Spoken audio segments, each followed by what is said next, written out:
나의 죄를 지신 어린 양이라는 제목으로 하나님 말씀 나누겠습니다. 우리 옆 사람에게 인사할까요? 하나님이 당신의 어린 양이 되셨습니다. 네. 또 한번 이렇게 인사해 볼까요? 대한독립 만세는 좀 그러니까 대한민국 만세라고 인사할 거예요. 대한민국 만세입니다. 독립했는데 뭐 그쵸 이미. 어제는 우리 대한민국의 건립 뿌리가 되는 날, 헌법상으로 대한민국이 시작된 날, 바로 3.1절이었습니다. 동해불과 백두산이 마르고 닳도록 하나님이 보호하사 우리나라 만세. 이 애국가 가사를 지은 분이 안창호 선생님 아니면은 윤치호, 나중에 친일 행적을 했지만 이 두 사람이 모두 개신교인이거든요. 아마 이 하나님이 분명히 우리가 말하는 하나님일 거다 확신할 수 있습니다. 3.1운동을 말할 때 우리 기독교의 영향을 빼놓고 말할 수 없습니다. 먼저 독립선언서에 서명한 민족대표 33명 가운데 16명이 기독교인이었고요. 그 중에 2명은 이후에 친일파로 변절해서 우리는 14명을 기리고 있습니다. 그리고 당시에 기독교 인구가 인구의 1%였다고 하잖아요. 1919년 당시에. 그런데 3.1운동 전체 참여 인원의 18%가 거의 20%가 기독교인이었다고 합니다. 더 놀라운 건 그 20% 중에, 그러니까 전체 참여 기독교인 중에 절반이 여성이었다는 점이래요. 이 수치는요, 3.1운동에 참여한 전체 여성의 90%에 해당한다고 합니다. 그러니 3.1운동에 참여한 여성들은 다 기독교인이었던 거예요. 이 점은 무엇을 의미합니까? 당시 기독교회가 우리나라를 이끄는 빛의 역할을 담당했다는 것을 의미하겠죠. 106년 전 태극기를 들고 거리로 뛰쳐나갔던 우리 믿음의 선진들, 그들의 마음속에는 분명 하나님을 향한 믿음도 하나의 동기가 되었을 겁니다. 그러므로 한 사람의 기독교인으로서 이 땅에서의 나의 역할을 생각하는 시간을 갖기 원합니다. 3.1절이 하루 지난 우리 오늘 주일에 우리 민족을 향한 하나님의 은혜를 기억하며 우리 한국교회가 다시 한번 우리 사회의 빛이 되기를 소망합니다. 오늘 본문은 예수님과 세례 요한이 처음 만나는 장면입니다. 예수님께서 세례 요한에게 나와 세례를 받으시는 그 이야기 여러분 다 아시죠? 자신에게 다가오시는 예수님을 보고 세례 요한이 첫눈에 이렇게 말했습니다. 보라, 세상 죄를 지고 가는 하나님의 어린 양이로다. 너무 중요한 구절이니까 여러분 함께 읽어보겠습니다. 이튿날 요한이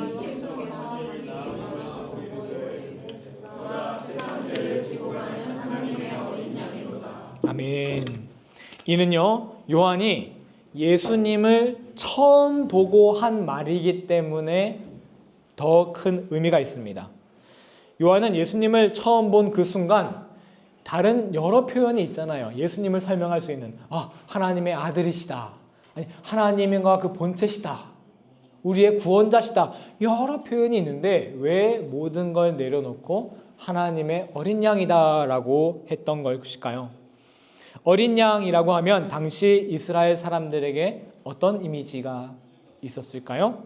우리는 쉽게 성전 제사에 사용되었던 제물로의 어린 양을 떠올릴 수 있습니다. 하지만 제사에 사용되는 제물은 양 말고도 여럿 있죠? 또 뭐가 있었나요? 염소도 있고요. 송아지도 있고요. 비둘기도 있고요. 양이 이스라엘 백성에게 특별한 이유는 제사의 제물도 있지만 그 제사의 기원이 되던 사건, 어떤 사건입니까? 유월절 출애굽 사건이 바로 이 어린 양이 유대인들이 갖는 상징입니다. 무슨 이야기입니까? 이스라엘 백성을 노예로 억압하던 이집트에게 하나님께서 10가지 재앙을 내리시죠. 그 10번째 재앙은 특히 무시무시해서 어떤 내용이었습니까? 어미 뱃속에서 난 처음 것들의 죽음이었습니다. 여기 혹시 장남 장녀 계신가요? 다 해당되시는 거예요. 재앙을 피할 수 있는 방법이 있었습니다. 1년 된 어린 양을 잡아서 그 피를 문 위쪽과 양 옆쪽, 즉 문설주와 임방에 바르기만 하면 되었습니다. 그러면 어떻게 됐을까요? 출애굽기 12장 3절에 있는데요. 함께 읽어보겠습니다. 내가 애굽을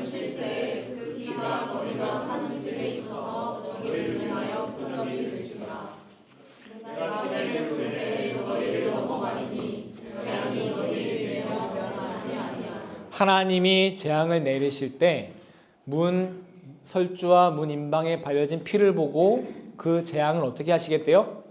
넘어가시겠다. 이 10번째 재앙을 끝으로 이스라엘은 이집트 노예 생활에서 벗어나 탈출하였고, 이스라엘은 이때의 일을 기억하여서 유월절이라는 절기로 지키는 것입니다. 우리나라 선교 초기에 존 로스 선교사님이 계셨어요. 우리나라 북쪽의 중국 지역에서 선교를 하셔서 거기에서 우리나라 장사꾼들과 함께 성경을 조선말로 번역을 하셨죠. 근데 장사꾼들이니까 한문 어려운 표현 말고 아주 쉬운 순 우리말로 성경을 번역했거든요. 거기에서 유월절을 넘는 절이라고 번역했습니다. 유월은 넘는다는 뜻이죠. 그런데 이 재앙이 넘어갔다는 말, 유월이라는 말 때문에 생긴 오해가 하나 있습니다. 바로 당시 이스라엘 백성에게는 재앙이 일어나지 않았다라는 오해 말입니다. 아니 목사님, 재앙이 일어나지 않은 게 어떻게 오해입니까? 실제로 이스라엘 지역에는 아무 일도 일어나지 않았잖아요 라고 말할 수 있겠죠? 정말 그런가요? 정말 이스라엘 지역에는 아무 일도 일어나지 않았습니까? 아니요. 매우 끔찍한 일이 일어났죠. 언제? 유월절 전날 어떤 일입니까? 같은 날 수많은 양들이 한날 한시에 떼죽음을 당했겠죠.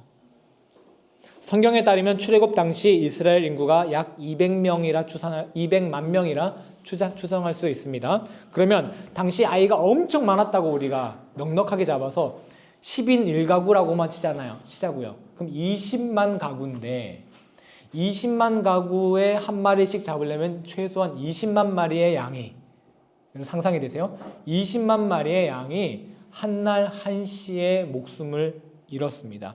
앞집, 뒷집, 옆집 온 동네의 양울음 소리로 가득했을 것이고요. 칼 쓸리는 소리, 양을 찌르는 소리, 피비린내가 진동을 했을 겁니다. 이스라엘 백성 지역에는 재앙이 없이 넘어간 게 아니죠. 이미 재앙이 임했기 때문에 이미 재앙이 임했네 하고 넘어간 것입니다. 이해되시죠? 이스라엘 지역에 재앙이 없던 것이 아닙니다. 문 좌우에 발려진 어린 양의 피, 그 어린 양에게 재앙이 일어난 것이죠. 세례 요한은 예수님을 보고 첫눈에 이 유월절 어린 양을 떠올린 것입니다. 성경은 오늘 우리에게 말씀하고 있습니다. 예수님을 우리가 떠올렸을 때 예수님을 통해서 받는 첫 인상이 뭐가 돼야 한다? 나의 죄를 지고 가시는 어린 양으로 봐야 한다는 것입니다. 예수님을 떠올릴 때 어떤 이미지를 여러분 떠올리십니까? 나를 도와주시는 친구, 든든한 나의 지킴이가 되시는 아버지, 또 저 하늘에 영화롭게 계시는 하나님의 아들. 하지만 세례 요한은 우리에게 오늘 이렇게 말씀하고 있습니다. 예수님을 볼 때 잊지 말아라. 너의 죄를 지고 가신 하나님의 어린 양이다. 세례 요한의 눈은 정확했습니다. 이집트 재앙 때 여러분 어린 양들이 언제 죽었을까요? 그 재앙이 오기 전날에 죽었습니다. 즉 유월절 전날에 죽임을 당했겠죠. 유월절 전날에 양들이 죽임을 당했다라는 것을 기억해 두시고 요한복음 19장 14절을 함께 보겠습니다. 함께요. 시작. 이날은 유월절의 주일이요 이때는 제육이라 빌라도가 이르되 보라 너희 왕이로다. 자, 여기에서 빌라도에게 끌고 가서 이제 허락을 받고 십자가에 못 박는 거예요. 근데 이때가 언제라고요? 유월절의 준비일, 유월절 전날입니다. 바로 예수님이 유월절의 어린 양이라는 뜻이죠. 우리는 기억해야 합니다. 우리가 죄에서 구원받았다고 해서 우리가 감당해야 할 재앙이 그냥 사라진 게 아니라는 것을요. 그 재앙은 없어진 셈 친 것이 아니라 예수님께서 유월절 어린 양이 되셔서 나 대신 지금도 당하고 계신다는 사실 말입니다. 여러분, 예수님께 기도드리실 때 어떤 예수님을 떠올리시나요? 오늘 우리는 세례 요한의 눈을 담기 원합니다. 세상 죄를 지고 가는 하나님의 어린 양이로다. 우리도 예수님을 바라볼 때 잊지 않기를 소망합니다. 예수님 어깨에 짊어져 있는 내가 받았어야 할 고난, 내가 감당해야 할 죄를 말입니다.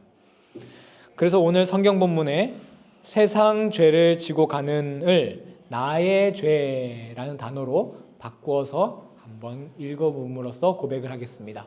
넘겨주시면, 하나 넘겨주시면, 없나요? 네. 네, 함께 읽어보겠습니다. 시작.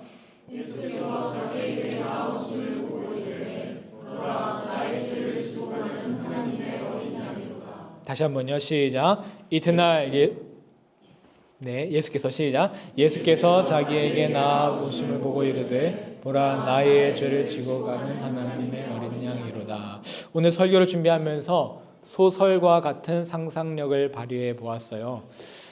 이집트에 재앙이 닥칠 때 양을 딱 한 마리만 가지고 있던 집이 있지 않았을까 하고 말이죠. 그 집엔 어린 소년이 하나 있었어요. 1년 전 부모님께서 갓 태어난 작은 양 한 마리를 데리고 오셨어요. 그동안 밤낮 없이 고생하신 부모님이 이룬 작은 성공이었죠. 새끼 양을 안고 오신 부모님의 얼굴엔 그동안 보지 못했던 행복이 서려 있었어요. 소녀는 우리 집에 행복을 선물해 준 이 양이 너무 고마웠어요. 그래서 행복이라는 이름도 지어주고 마치 친동생처럼 아껴주었어요. 직접 우유도 먹여주고 밤에 혹시 무슨 일이 생길까 품에 안고 잠을 자기까지 했죠. 그렇게 1년이 지난 어느 날 행복이를 죽여야 한다는 소식을 알게 됐습니다. 소녀는 절대 안 된다고 행복이를 끌어안고 엉엉 울었어요. 부모님은 울고 있는 소년을 다독이며 말씀하셨습니다. 행복이는 그냥 죽는 것이 아니라 우리를 죽음에서 지켜주는 것이라고. 예언자이신 모세 할아버지가 들려주시는 하나님의 말씀을 듣고 이해할 수 있었어요. 행복이가 우리 가족 대신 죽음을 당하는 것이라고 말이죠. 이때 행복이를 바라보는 소년의 마음은 어땠을까요? 행복아, 미안해. 행복아, 고마워. 그 죽음을 당해야 하는 그 날을 기다리는 날마다 행복이를 바라보는 그 어린 소년의 눈은 어땠을까요? 그 양에게 짊어진 나의 죽음이 보이지 않았을까요? 최근에 함께 오케스트라 이렇게 연습 같이 하니까 너무 달라 보이더라고요. 우리 여기에는 특히 우리 진아자매님 처음 이렇게 또 이렇게 바이올린 연주하는 모습 보니까 너무 달라 보이는 거예요. 그 사람이 진짜 그 사람의 정체성을 드러내주는 뭔가를 가지고 있는 모습을 보니까 그 사람이 진짜 더 가치 있게 보이더라고요. 우리는 예수님을 바라볼 때 항상 무엇과 함께 봐야 하겠습니까?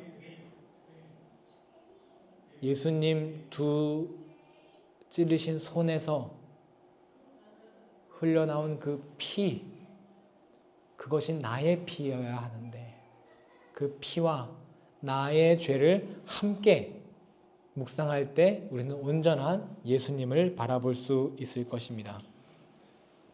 소년이 이 행복이를 잡는 날이었습니다.